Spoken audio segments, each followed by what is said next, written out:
Hello, everybody. Today we are going to see systemic routes of drug administration. So let's get started. So when we want a drug to be absorbed into the bloodstream directly, so we offer this route of administration. And in this also there are various other routes also, like oral, sublingual, rectal, cutaneous, inhalation, nasal, and parenteral. So we'll discuss these in detail. So let's start with this. So oral administration, as you know, is very common. It's the oldest. Then it's very convenient, painless, and doesn't need assistance. So this too you can take by yourself only. Now let us see what are the limitations of the oral administration. So if we don't administer oral route of drug administration, why don't we choose this route? Let us see. So we see that the oral administration, it has slower absorption rate. Why? Let us see. Okay, so when we take any tablet orally or any capsule, whatever pill, first it goes through the alimentary canal and then it gets absorbed, right? If we take any injection, doctor gives us injection, that is directly, if that is intravenously, the drug is directly going into the bloodstream and directly being absorbed. So there is no wastage of time going to alimentary canal and the processes and then getting absorbed. No, it's directly getting absorbed. Then it also might cause nausea and vomiting. Nausea means ghabrahat, so giddiness, and vomiting. Then third is it cannot be used in unconscious or vomiting patients. So if a patient is already vomiting, if you give him an oral tablet, it's also going to come out, right? Then it cannot be used in unconscious or vomiting patient. Why? Because if a patient is already vomiting, then the tablet, if you give him orally, then that is also going to come out eventually, right? So these are the limitations of oral administration. Then second is sublingual route. In this, the tablet is kept under the tongue. Okay, so you can see this, it's kept under the tongue, and we need only those drugs which are lipid soluble, right? Because why?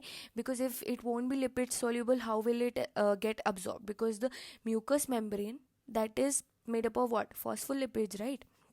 So we need drugs which are lipid soluble only, and in this case the absorption is directly into the systemic circulation. So it's effective in the drugs which are high first pass metabolism. What is high first pass metabolism? It means that when a drug is administered orally, it passes the alimentary canal, so it gets metabolized there, and very less amount of it is absorbed systemically. So this way, the drugs that have high first pass metabolism means they are metabolized so much that only a few quantity of the drug is actually left for the action.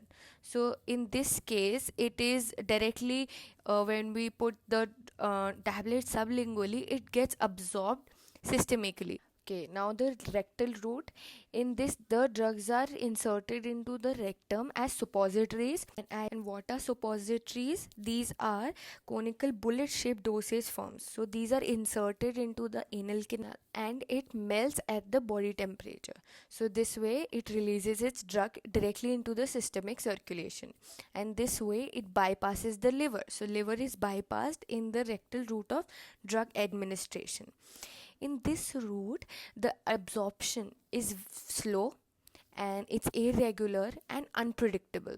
So this is about rectal route of drug administration. Okay, then comes cutaneous route. This is very slow and prolonged, and in this case also the liver is bypassed because the drug is absorbed directly into the systemic circulation, and we need to administer lipid soluble drugs because of the membrane, and it's applied over a specific area which we need. For example, soframycin or betadine, these are also applied, as an ointments on the skin only at a specific area, so topically it's applied. Then comes inhalation and nasal. So inhalation also, it's a very important in terms of a lung if we have some cough or cold. So inhalation is a very good route of drug administration in that case. So volatile liquid and gases are used, then its action is very rapid on the alveoli of the lungs. Then nasal, so when we apply any drug on the nasal mucous membrane of the nose, the drug gets absorbed readily because the lipid soluble drugs are administered, and hence it absorbs and it enters the systemic circulation and the drug shows its action.